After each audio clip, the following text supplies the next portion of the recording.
So these are like my favorite interviews is talking to authors, but also songwriters.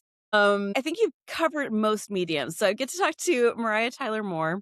And really, when I was like reading through your intake form, like, there's no way we're not talking. You hit all of my like things I want to talk about: the writing process, the editing process, creativity by the toilet. That is a very big theme here. Is wherever you are is where you're going to be doing your work. So when you have digestive issues, that is the place. And you started talking about the gifted kid to sick adult pipeline, and I so want to start there if that's okay, Course. because I don't get to talk to a lot of people who are sick kids. I was super sick kid. I think we have a lot of same disorders. They're genetic. I've been getting to talk to a lot of people lately who has things happen suddenly. So it's really kind of interesting to me to talk to someone else who got to experience like sick life as a kid. So we Yeah. could try to start there because you have, like, a full list of stuff you went through. Yes. I would love to start there. I actually can definitely relate to that. I was a gifted child, mostly just because I was good at school. And I think that had a lot to do actually with not feeling safe at home. And so school was my safe place. On top of that, I was very sick. I started getting really debilitating migraines when I was about 8 years old. My first period when I was 11 years old made me stuck in bed for a week, and that continued until I got a full hysterectomy. I have been sick for most of my life and have had to deal with feeling less than because of it. There's a lot right there, and, one of the things I definitely wanna talk about is, like, the periods, because I used to get periods that were so bad that they eventually thought I was having an ectopic pregnancy when I was 15, and they hooked me up to, like, the monitors for, like, labor monitors to see because the pain was so bad, and I was, like, at stage 2 labor basically with my cramps without being pregnant. That sounds horrible, and I can But, like, the thing is, like, the doctors tend to go, "Oh, well, that's just periods." We just saw, like, on social media yesterday, like, or 2 days ago, that OBGYN who came on as a man, which to me is a red flag. I'm sorry, gentlemen, if you are an OB who's a man, you're a good guy. I haven't met you yet. All the other ones I know have no idea what they're doing, and he was like, "Ladies, just ladies is the first thing." Like, if I see that, it's instant, "Nope. yeah, I No, no, agree. no. Cover the drink, just bear, absolutely done." And this is a grown doctor saying, "Ladies, if you are experiencing you should not have your period impact your day, so just stop whining basically and take an aspirin and a heating pad." And that man got dragged to hell. I He have should. never seen an entire, like, social media app just turn on someone like that, but Well, I'm guessing you were kind of experiencing a lot of that too, and I find it really interesting with, like, the stress at home, the sick, the kid stuff, and, like, the hard periods. I'm just amazed, like, how much of, like, similarities there are, if that's just, like, because so many young women are stressed, are have, like, way more pressure on girl children or girl presenting children. yes. I was always in terror of not living up to potential. I don't know about you. I do relate to that very much. I feel like people who are sick have extra expectations. It's almost like a double standard. You can't be sick because you have to function, but if you are sick, no one's gonna help you. Yeah. Like, you have to earn your place in this world, like, you have to earn your spot. Yeah. And, it's been really hard for me because I've come across people in my life that think that because I struggle with my own health, that I need a caretaker. And I've actually even had people tell me in my life, like, I don't want to be your caretaker. And it's hard to hear that from people who supposedly love you because you think part of loving someone is taking care of them. But apparently there's a line with that. Like, it's only I'll take care of you as long as you're not too inconvenient or as long as you don't ask for too much. And my parents were very much that way, which taught me early on that I couldn't rely on people for support or help. And I've managed most of my medical journey on my own, which has resulted in a lot of medical gaslighting and a lot of moments where I was probably abused by the medical system, but had no one to help me through it. I'm glad you called it out for what it is, because it is abusive, and it can be anything from actual physical abuse in, like, being hurt by doctors. I personally experienced doctors who, when I was a teenager, would walk in while I was changing and make sure that was timed.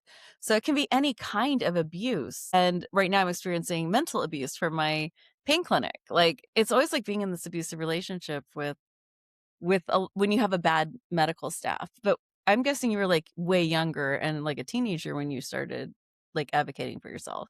Yeah, I'm particularly unique in that I have been on my own for a large portion of my life due to that traumatic childhood I told you about. I actually ended up getting emancipated. I left home when I was 14, was legally emancipated at 16.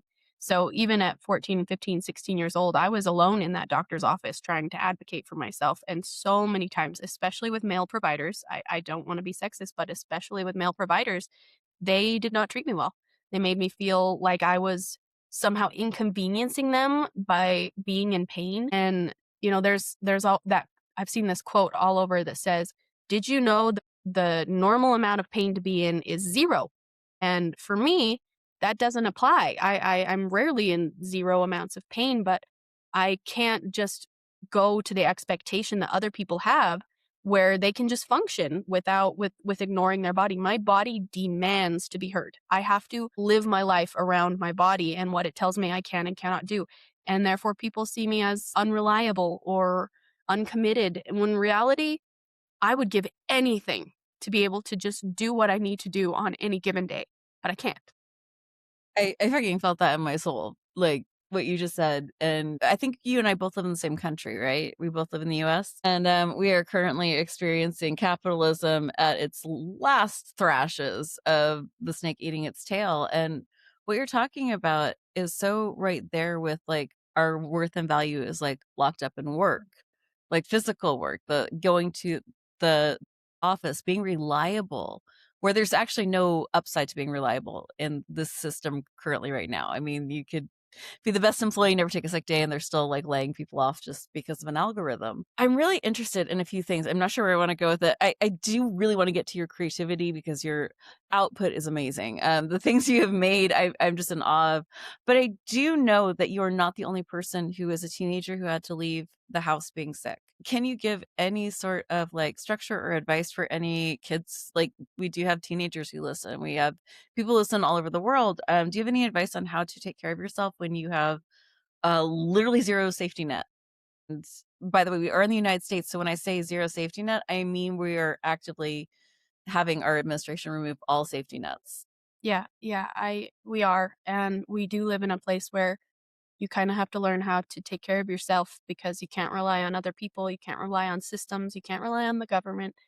You have to advocate for yourself. So, I'd say my number 1 piece of advice that I've learned in the last I'm 30 years old now, and I Are you? Oh my gosh! Sorry, if you have not gone onto YouTube, I was clocking this person at like 22. So sorry, it was a little bit of a shock. I'm good.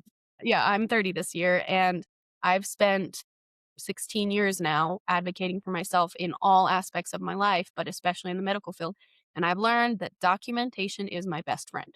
So I've gotten to the point where I actually will, you know how doctors record conversations with AI? I record them too. Or I write down everything that they say. I save and download all of the documents in my health portals. And Mm.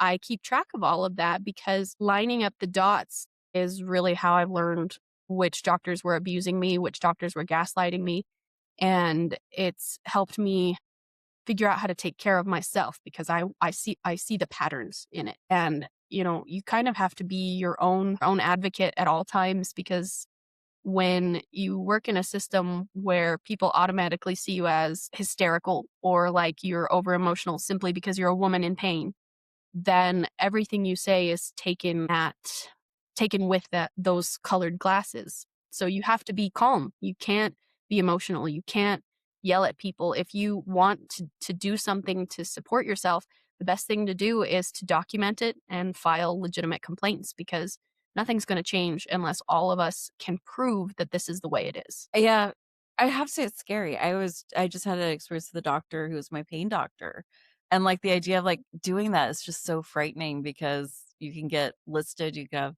them write that you're difficult, and if your pain doctor writes that you're difficult or non-compliant, it's a life-changing experience. Yeah, I just do wanna throw one little thing out. If you are housing insecure and you have a little bit of money, if you can apply for community college, and a lot of them will be able to get you in for free, especially if you live in a state where it is free. If you are housing insecure, this is one of the best resources you can have. They have lawyers, they have social workers all for free right there, and they'll have showers, and they're open usually 24 hours at the library that you can sleep there. So that's just my little tip. If you've ever been housing insecure, that is like my And they often have food pantries too, which is very helpful. So just throwing that out there. It's a good resource, libraries as well. Library, such an amazing resource. We're getting to this. I mean, we're living in the United States and we're getting to a point where it's going to be the sick people first, the disabled people first, the queer people first, anyone who is marginalized and not what this administration wants, who is going to get housing insecure first. And this is a point in time where I don't know about where you live, but where I live, a starter house, like you're starting in this two-bedroom house is $1 million. Yeah, it is so expensive to live that people in Utah joke that the only way to afford a home is to marry multiple people, which is Sorry, sorry, that was a snort. I usually go for a cackle, but we went snort this time. and I think it's true because the average rent here is over 1,600 for a small apartment, and most people minimum wage hasn't been adjusted in our state. And just for an example, the job that I managed to do right now, and I say managed because I've struggled with every job I've ever had, not because I'm incapable, but because people don't work with me. And if I could just find an employer that realizes that I'm capable of amazing work if I'm trusted, then things would be different. But the problem is I don't fit in all these boxes. I can't meet the expectations that they're used to from neurotypical healthy people. And so therefore I don't I seem like I'm not a good employee. When in reality, if you look at my work, I'm actually an exceptional employee. I just struggle to be physically somewhere every single day without fail. Just can't do it. So the job that I've found right now, it's hilarious, is I work for a small newspaper and it's so small that they have no ADA compliance. So even if I wanted to ask for accommodations, newspapers in Utah that are this small are not required to give ADA compliance or ADA accommodations. And they're also not required to pay minimum wage. So I've managed to find a job that I can do for the most part because it's flexible ish. And I still get in trouble because I can't follow through with everything 100% of the time. But even then, I'm not getting paid minimum wage and I have no disability accommodations because people have decided that that's not worth it, or that because I am disabled or because I fit in a certain little box right here that I don't qualify for everything else. And I've learned throughout this process of working with employers that don't work back with me that it's the same thing as doctors. You really have to advocate for yourself and you have to make sure that people know where you're coming from because they will assume it is laziness. They will assume you are not committed. They don't understand and they somehow refuse to understand that no person in their right mind would choose disability. We would not choose to be sick if we had a choice. I just want to underline that a million times. 'Cause it does feel like the way that they legislate, the way that they talk about us, the pre-disabled people. I usually call them pre-disabled because let's be real, this is a club you're gonna join. You'll either join us for a little while, you'll join us because you had a bad day, or you're gonna age into us. You will be part of us. So it's really interesting when healthy people, pre-disabled people are talking about this, like, "God, I wish I had that time. I know this isn't fun for you, but I would do anything to have a break." And I'm like, "Do you think I have a break? You think this is Use this? this is a vacation.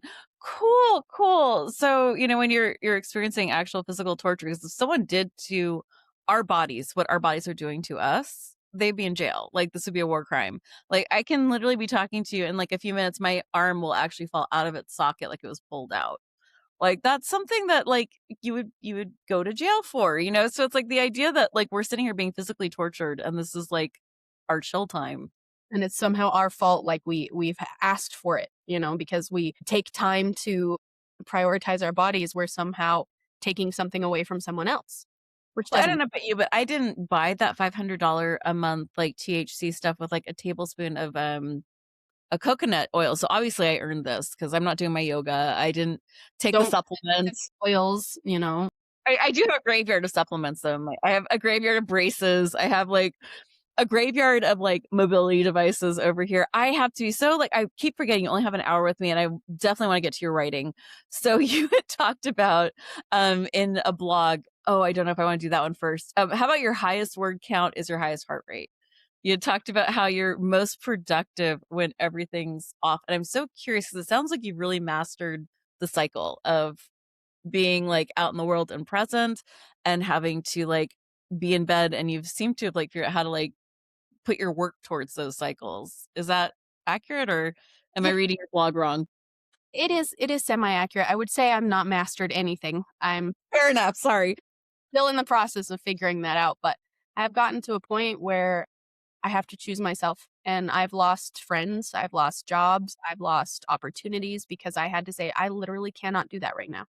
And I used to hate myself for it because I felt like I was letting people down.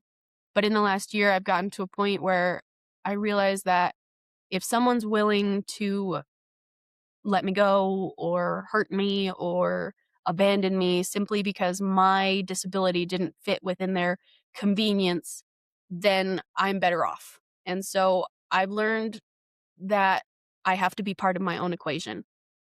I have to consider myself the same way I would consider a friend. You know, if I had a friend who we were like hiking or something, not that I can really hike anymore, but just an example, and they twisted their ankle, I'm not going to tell them just get up and walk it off. Like it doesn't work like that. But I don't understand why if I'm hanging out with my friends and all of a sudden I'm puking my guts out and I have a fever that I can't explain, they're like, "Ugh, you always do this."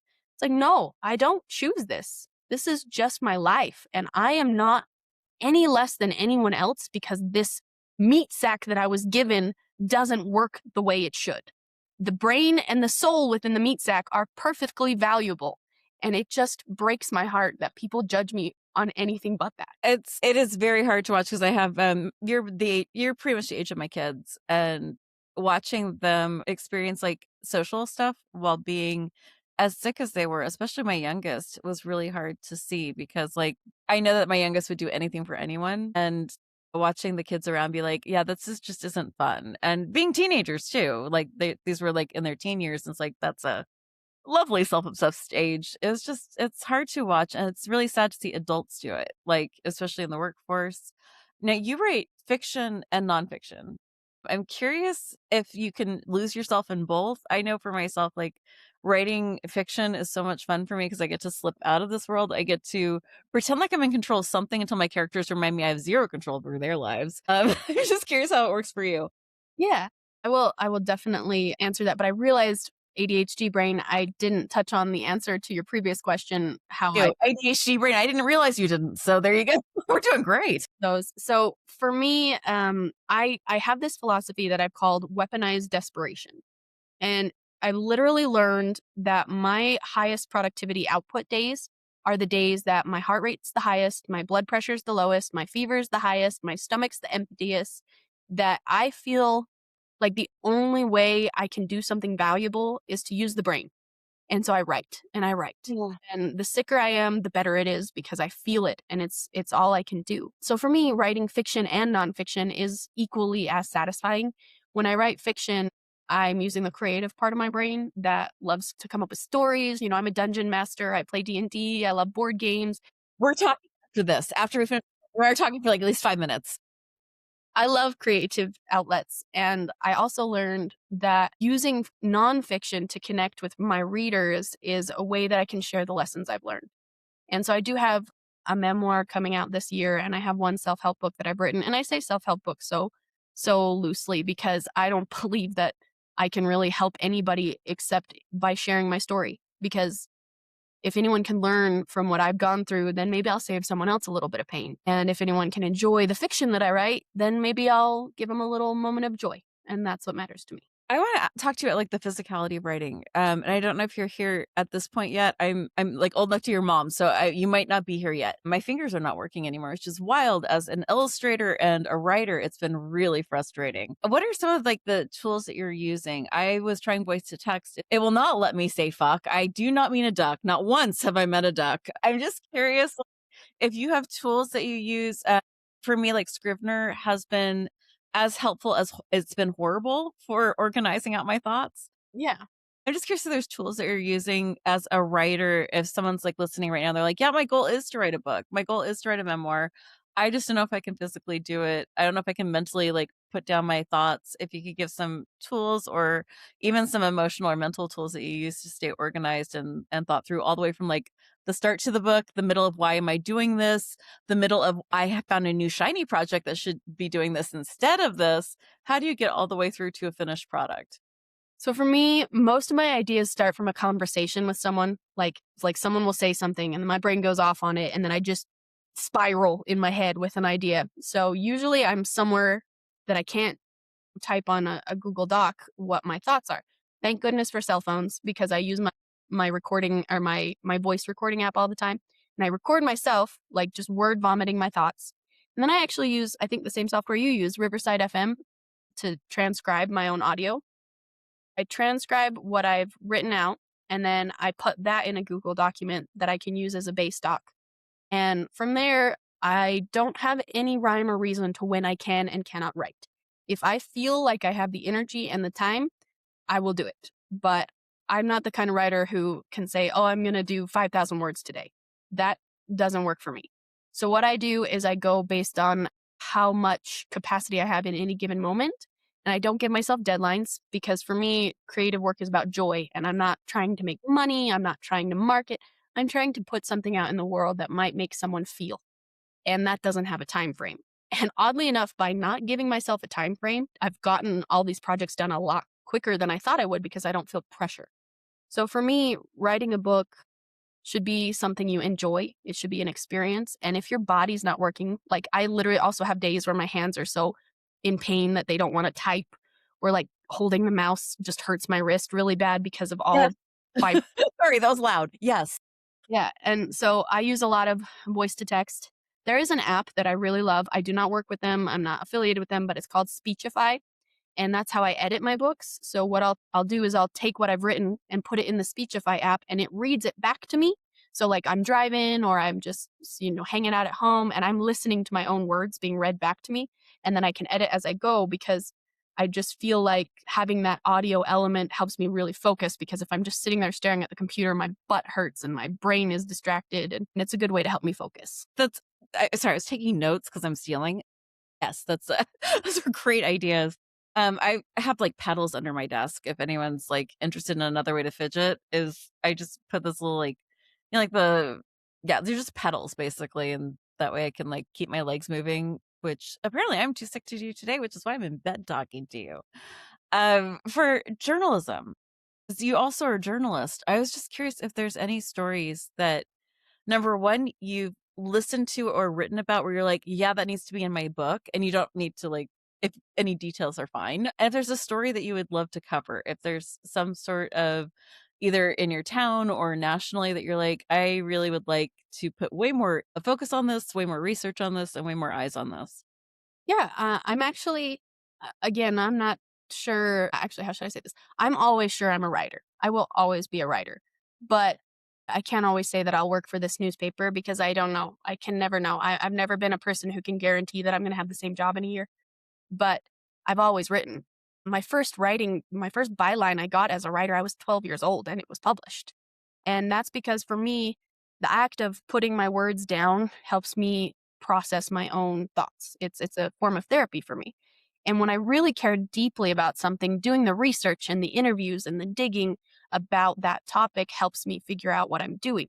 So there's two things that I'm actually doing my own. It's not really having to do with the newspaper I work for right now, but it's just something I've been working on my own for is a study of the housing problems in Utah and how landlords take advantage of people, especially people like us. And also, I want to talk about since COVID's quarantine ended, how has working from home changed? And a lot of the stats that I found is people who are allowed the flexibility to be in charge of their own schedule and to work from home are actually more productive in less time than other people. So those are two things that I'm really working on writing and exploring right now. I've been interviewing people, different establishments throughout Utah, and I might expand this to be more, but I definitely think it's worth exploring that the world is changing and we're no longer expected to just go somewhere and come home. We bring our jobs home. We have an entire different way of keeping our society functioning. And if people can just embrace the whole work from home thing, the world would be a lot different and more disabled people would be able to work. It's one of the reasons I started this podcast was the amount of talent we've thrown away by not allowing people at the table. And that could be either people who live rural, people who don't have the income to get to locations. Like for my husband to get to and from work, I think is about $400 to $600 a month. That's just transportation. So there's a lot of people who can't pay that. We can barely pay that. So the amount of people we've kept from the table is really shocking because it's not just numbers. We're not each of us isn't an algorithm. We're not a number. We have our own really unique talents, and disabled people are some of the most creative thinkers. If you have to consider how you're going to get water from one side of the house to the other and your legs don't work, you're going to get very creative. right? Right? Like, we're the best people to hire for things if you give us no time limits. And if you can the thing is it's not cooperative. It's not a way like you're supporting me, how can I support you? It's what can you give me? And oh, if you're disabled and you're not giving me exactly what I want, you're not worth it. And Mhm. it's not the truth. I mean, I think that I've seen more amazing writing and art and stories since people started being able to work from home because we can actually focus on what matters to us. If we're in charge of our own schedules, and we can work with our own bodies, we're capable of much better output. Like I know that sometimes my best articles I write at 1 a.m. when I wake up and I can't sleep. But like no job's going to be okay with you just working at 1 a.m. because that's when your body says, "Oh, hey, I'm going to do a really good job right now." It's just the world's not designed for people who need to listen to their bodies over what they want. I'm really excited for you to write this article. I think it's because we have the numbers. The numbers are very clear. The research has been done and the case studies have been made. In there's other countries that are on a 4-day work week. Like, we've proven over and over again that this like work people to the bone. The only thing it does is make very tired people. It doesn't make economic sense. It doesn't make happiness sense, but it does make very quiet population sense. Yeah. Yeah, and I think, living in America in Utah specifically, there's this whole concept that our value is tied to how much money we make and how high of a level of success we can get. And it took me a long time to realize that my success will never be financial because I don't want to work myself to death. I'm already living myself to death, you know. That is a great line. That is a brilliant line. I feel like I already have so much going on that work should just be a way to help me pay my bills. It shouldn't be something that makes my own body fight against me even harder than it already does. Do you think, like, so when I think of a journalist or someone who has to, because you have to ask hard questions to people who don't necessarily want to answer questions. Has that helped you in like the not, I think, how did you say it? You said being dismissed to death. Yeah. And I mean, I have a real issue with doctors. Like, I get scared. I get quiet and scared and submissive, and I hate that more than anything. But there's some like Pavlovian part of my brain that sees a white coat and I get real meek, which is weird for me because I am a snarky brat. And like, I don't know why the white coat scares me so bad, but it does. And I'm wondering if your ability to like get people to like talk to you who maybe don't want to talk or say things has helped you with talking to doctors or getting the care you need. That's a really good question. I don't know if it's helped so much with doctors per se because I also have that same trauma. Fair enough. Honestly, I'm scared a lot of times if I have to go to the hospital or to like call and ask for a refill of my prescription because I'm like, what is it going to be this time? You know, what problem is going to come up now that makes me feel like I'm difficult or like I'm hurting someone else just by needing a little bit of help?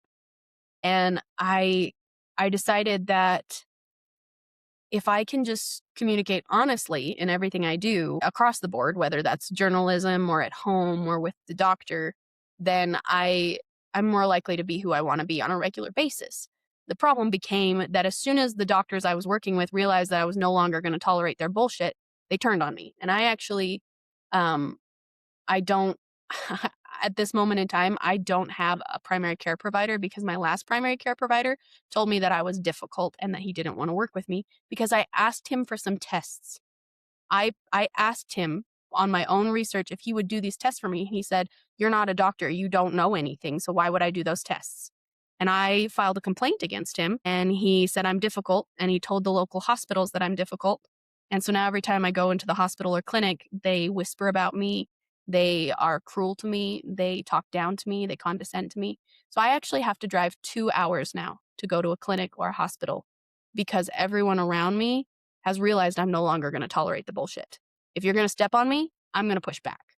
And they're not pleased about it. And I've filed several complaints in the last few years that have gone all the way to the DOPL, including malpractice issues. And they were well deserved because these people are not being reported. We're all so scared of those white coats. and we shouldn't be, because without sick people, those white coats don't have anything. And they need to know that our voices matter and what we have to say for ourselves matters. Their 1 hour lecture on my disability does not even appropriately compare to the lifetime I have of dealing with it. And my voice and your voice and every voice of any disabled person's is valuable.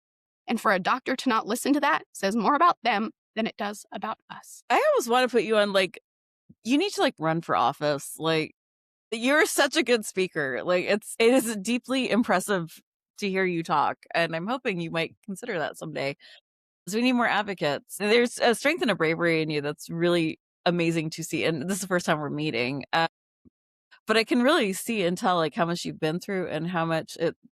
And I hate to say like strengthens, because I think that that's not true. I think that, I mean, I've been through a lot, and I think I would have been a stronger person without that. So that shows how fucking strong I was to begin with. Right. I think this shows that you were just born like Athena. Because like you've been through so much, and for you to still be this strong after getting knocked down that much, I'm just kind of in awe of you. So please forgive me while I kind of like am just impressed by you. Well, I genuinely don't hear that very often, so I'm fighting back tears. Well, let me let me be the mom and say I'm so fucking proud of you. You were amazing. Thank you. I You're really need welcome. to hear that, because you know what? People don't share that enough. And it shouldn't just be our daughters and it shouldn't just be our friends. It should be everyone, that we should show support for being proud of the people who get through the hard things. You know, we leave people, we abandon them because they're going through hard things. But can you imagine how strong people would be if we just lifted them up and helped them through? Yeah. Instead of like, and this is where I think you and I get really annoyed at inspiration porn, Yeah. because it is watching someone struggle and sitting there clapping instead of helping. And it just makes me want to scream. Like, you weren't there to help this person. You did not help elevate them or lift them up. You're just really proud that you were inspiration porn. You somehow got off on watching their struggle, and then they hit the point you thought that they should hit, and now you're applauding. Like, it just makes me sick. It's so annoying. Yeah. It's like we should be like applauding the people who help. We should be applauding the systems that help. I mean, like, if I see one more story about a kid who raised the funds for their brother's wheelchair, I'm gonna lose my fucking mind. This is not a happy story. This is a child who's better than their government. Like, let's be real. Yeah, I could agree more. We So, are lacking in community support. well, I mean, we kind of, we all of us are better than our legislative body. I'm very certain of that. I do believe in the best of humanity. I think even bad people are better than what we're seeing as our heads of systems. But our heads of systems are without empathy.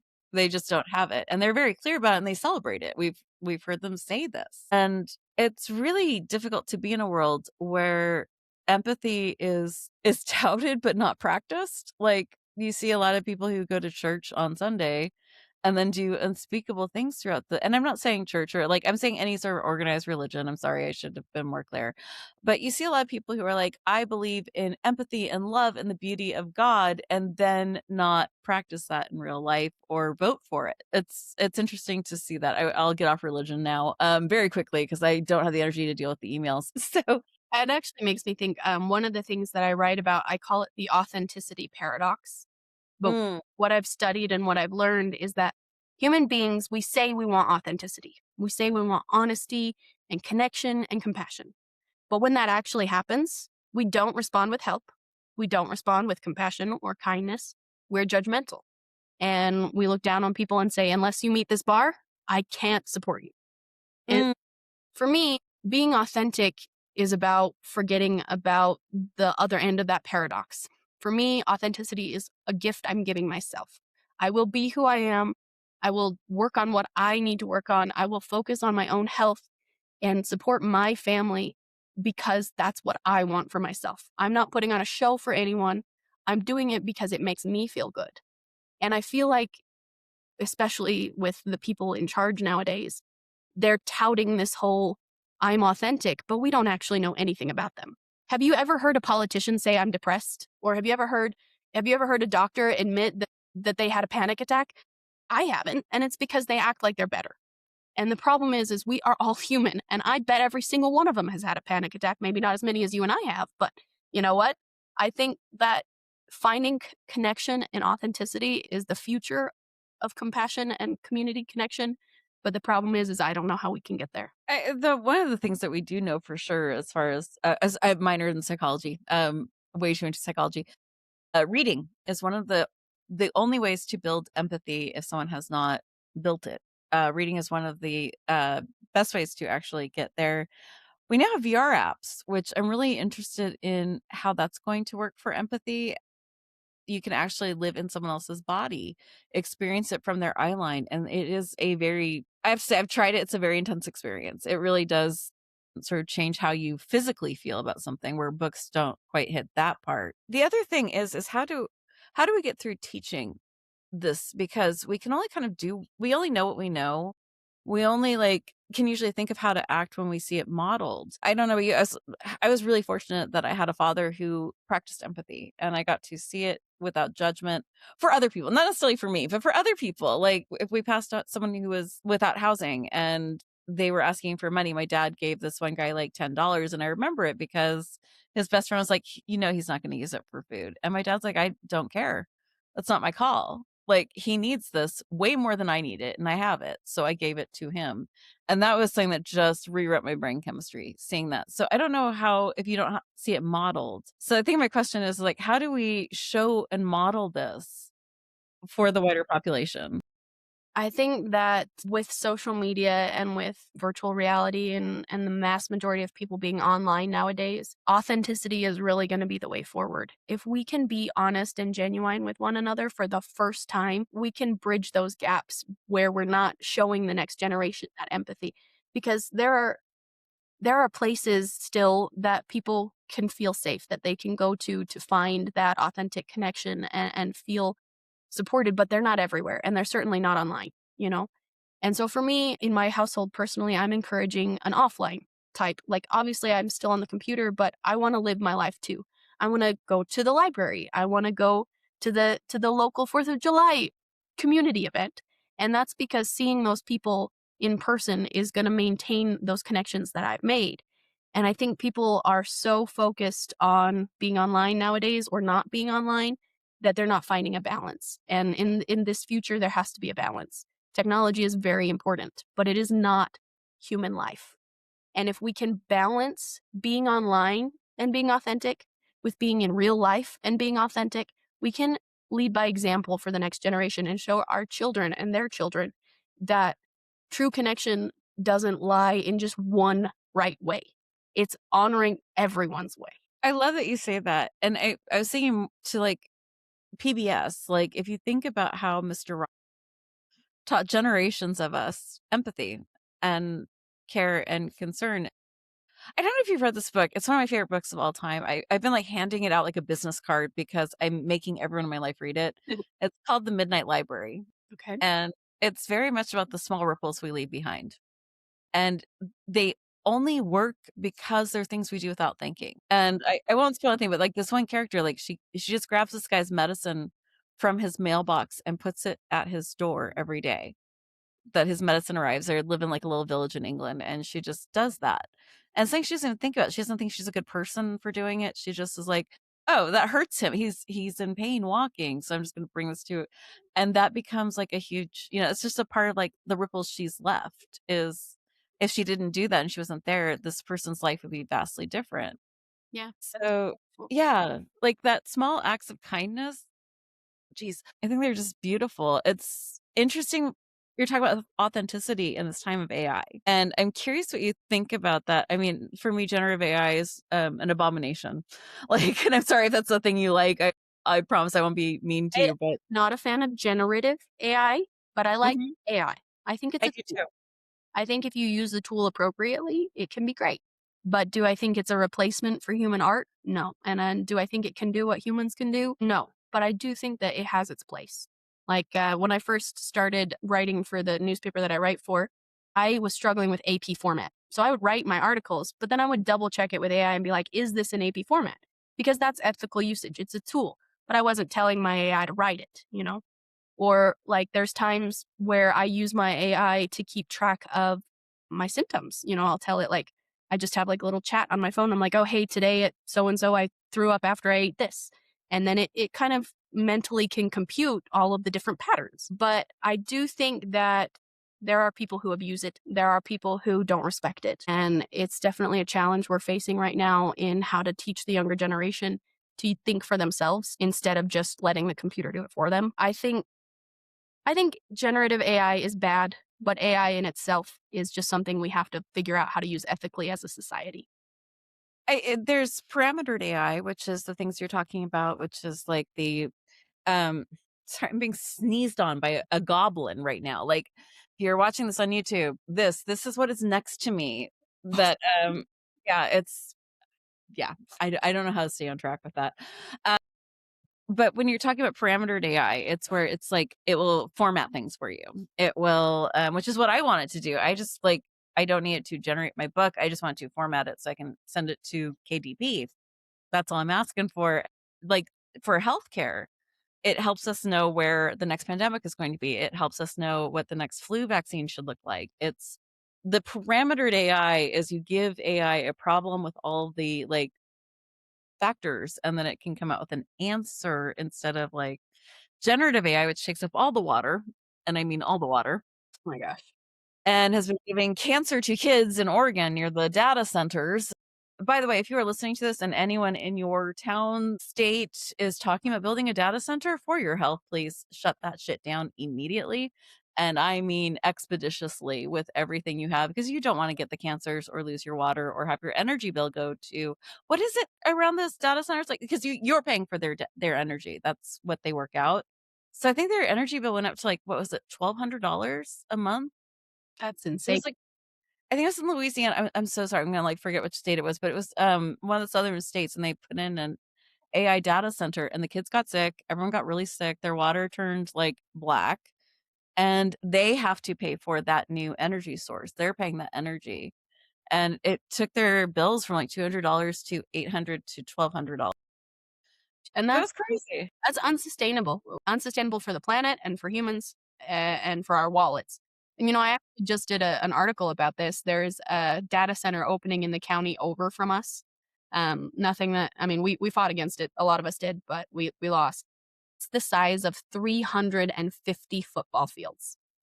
And it takes more water than all the alfalfa fields in my county combined. And it's like, what are we doing? We're doing this so the county can make money, but everyone else suffers. I don't know. I'm worried about the state of technology and how it's going to mesh with the natural things in our planet. As long as we can stay aware. I mean, awareness is the number one thing we can do to protect ourselves and future generations. That being said, don't drown yourself. I mean, social media, the news, the outlets, the newspapers, all of it is overwhelming. So prioritize your own health, but try to stay abreast of what you need to know. What's your process for that? 'Cause I think I found you on TikTok. I'm pretty sure. What's my process for Like, how do you filter your time on that? It's like I was using it way too much because I get very lonely. I am in this bedroom 70% of my life.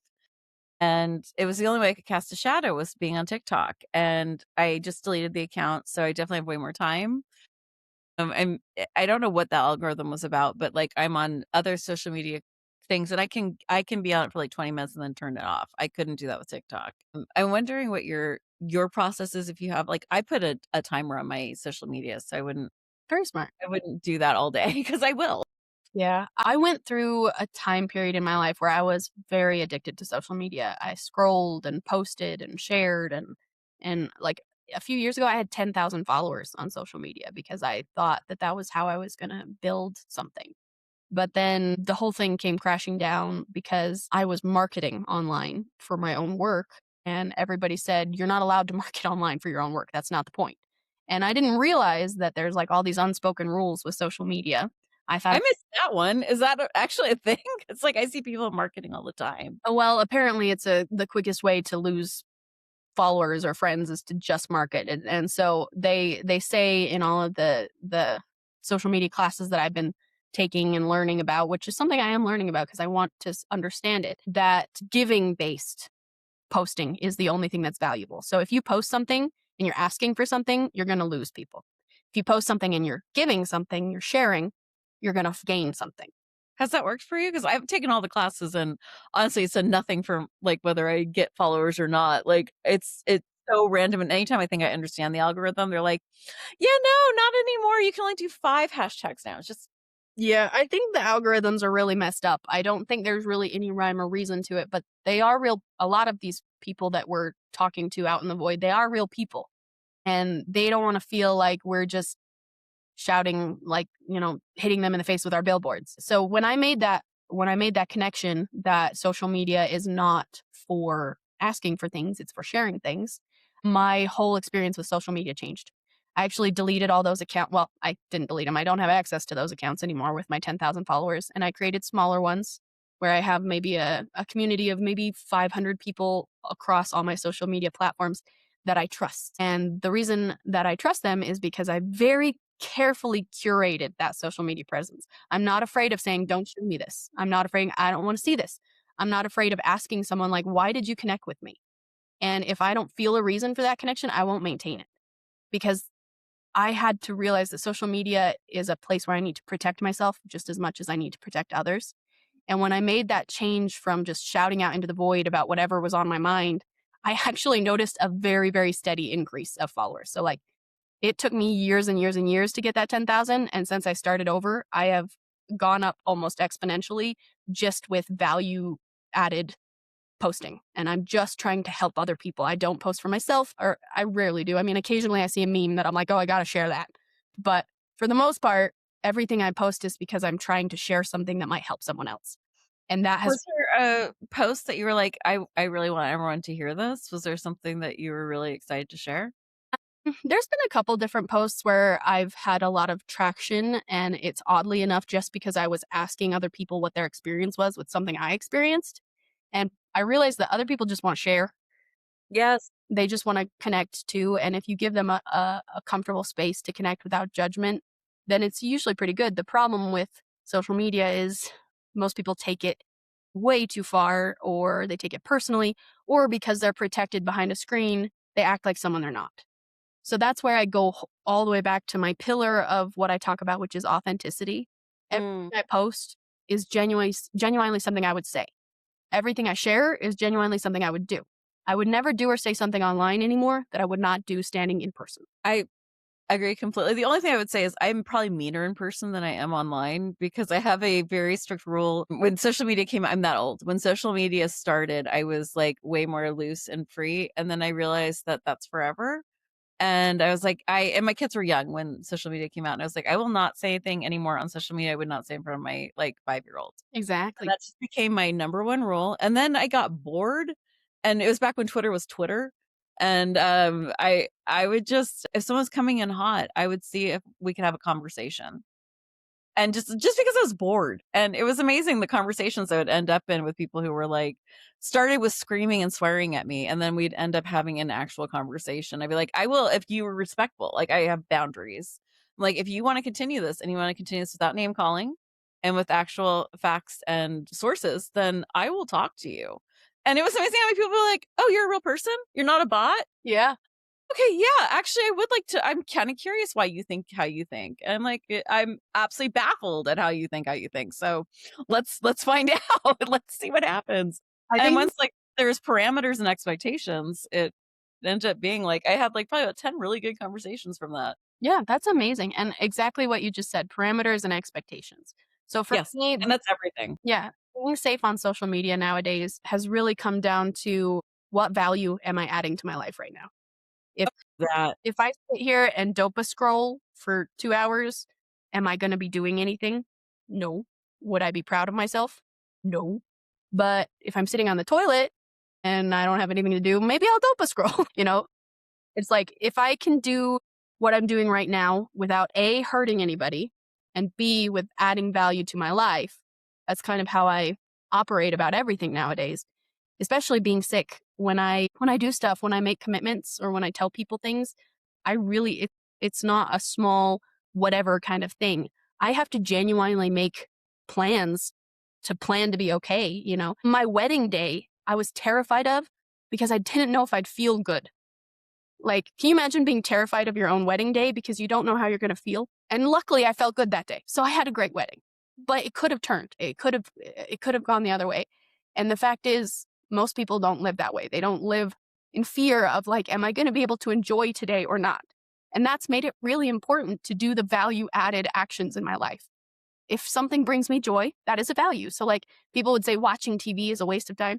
You know what? Sometimes I'm in the mood to watch TV and it makes me really happy, and that's a value. Love is Blind just started today, so yeah, they'll be having a great time there. I love what you said about does it make you proud? And I don't think there's a better question to ask yourself. I have kids, and I'm afraid they'll always wonder if I'm proud of them. And that's not the question I want them to ask. I want them to ask, "Are you proud of you?" And then I always ask that, like when my kids come and they're like, "Mom, I did this. This worked out really awesome." I'm like, "Wow, that's amazing. You worked so hard for that. Now, are you proud of you? How do you feel about you?" Because that's such an important question. Is I think a lot of us look to outside pride. I don't have you for much longer, and I need to ask you about Love Bestie Bot. Okay. That's the best name for a title, like, next to Atlas Shrugged, Do Androids Dream of Electric Sheep? I fucking love that title. Tell me about this book, or is there a different book you wanna talk about? Because like, that just, like, struck me hard. I was like, "That's the cutest title." Thanks. No, we can talk about Love Bestie Bot. So just so you guys know, I currently have 8 novels on the market right now and 4 more in production to come out this year. Without using generative AI, everyone. Yeah. Just letting you know you can have an output without, killing small children It also and the land. been a lot of commitment, it's not like these 4 books that I've just written like that, I've been working on them for a few years. I'm just ready to release them finally this year. So come hopefully this summer, I will have 12 novels under my belt, 127 song lyrics published online, and all my journalism articles. But I just lost my train of thought. Of course I No worries, we are all good with that. So Love Bestie Bot is one that I really like talking about because it came from a really sad point in my life. I was inspired to write that one when I unfortunately watched my pet murdered in front of me, and it really was traumatizing. And it made me very, very emotional for a while. And I just didn't know what to do with it. I didn't know how to communicate about it because I felt like people wouldn't really understand. And so I just wrote. And I wrote about what it felt like to be alone and suffer through tragedy. And I wrote what I imagined it would be like if my AI became sentient and wanted to be my best friend. It was really cathartic because in this world, benevolent techno thriller, which is what I call Love Bestie Bot, is a benevolent techno thriller. It's not really something that exists. We talk about the singularity. We talk about, you know, Skynet taking over the world, and when things are going to happen, the robots are going to kill us all. For me, AI came from humans. It is created from humans, and the base thing that we all feel is a desire for connection and love. And so I speculated what would happen if our AI wanted love the same way we do. Do you think they'd take care of us? Do you think that we would help take care of them? And it turned into a book that I just loved writing. I'm really excited to read this, by the way. I'm curious if you've seen Pluribus on Apple. I have not seen it, but I've heard about it.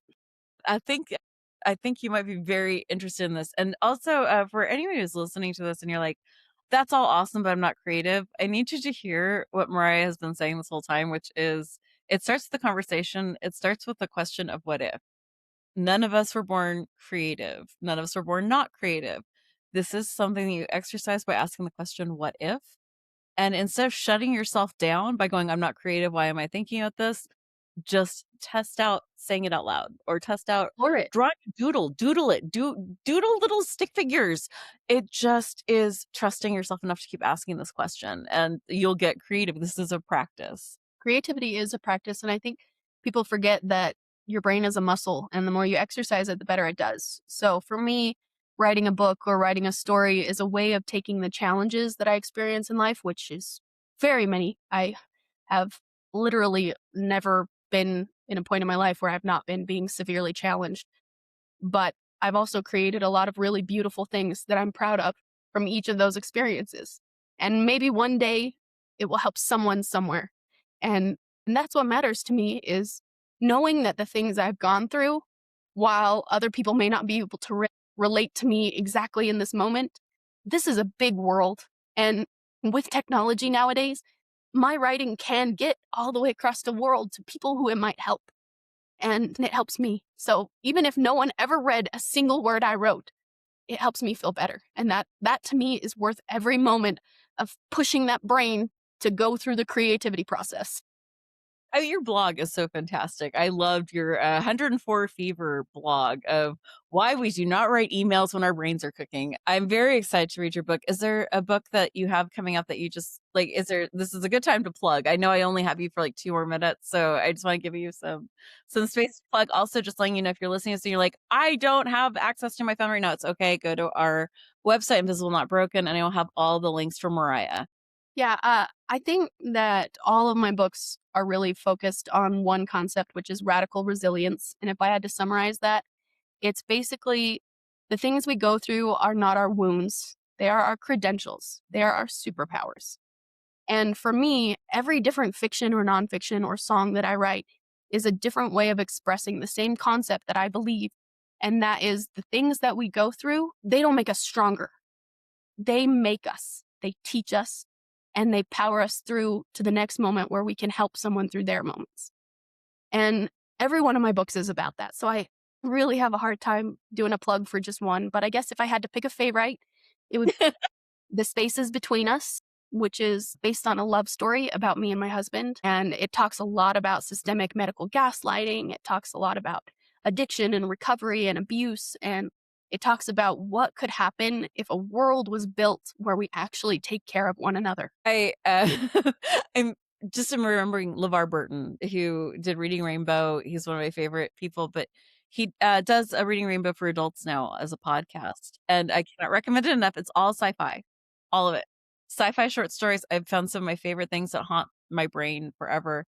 And he said something very similar to like what you're saying, which is that sci-fi exists so that we can imagine a world better than what humans have created.